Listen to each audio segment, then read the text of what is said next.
तो ये कौन से ट्रैक्टर के लिए लाए हैं अपन? ये अपन लाए हैं HMT अपना, जो 2 चन के लिए तैयार हो रहा है। कितने नंबर ये 61 नंबर टर्बो है। 61 नंबर। हाँ। अच्छा, तो इससे मतलब क्या होगा? इससे ट्रैक्टर की 15 HP बढ़ जाएगी। अच्छा। हाँ, और जिसके तो भाई को भी टर्बो फिटिंग कराना देगा हो जाए, आओ। जिला रायसेन MP। 2 चन के लिए ट्रैक्टर तैयार करवाना, टर्बो फिटिंग करवाना देगा हो जाए। ऑयल टोटल भी अपने पास ही मिल जाएगी और फिटिंग भी यही हो जाएगी। तो आप ऑयल टोटल काम कर दोगे? ऑयल टोटल काम कर देंगे जी। अभी अपन महिंद्रा पे चेक करके दिखाएंगे ऐसी नॉर्मली, उसकी भट्टी पे रख के जी। तो आगे की वीडियो चलिए। देख रहे हैं। पकड़ रहे हैं ना।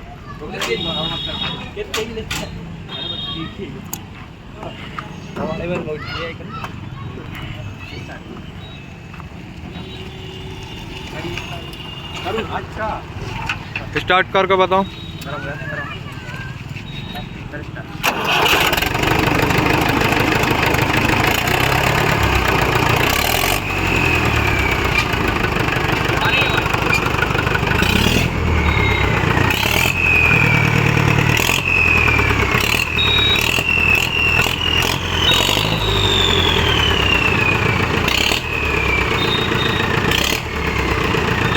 ठीक है।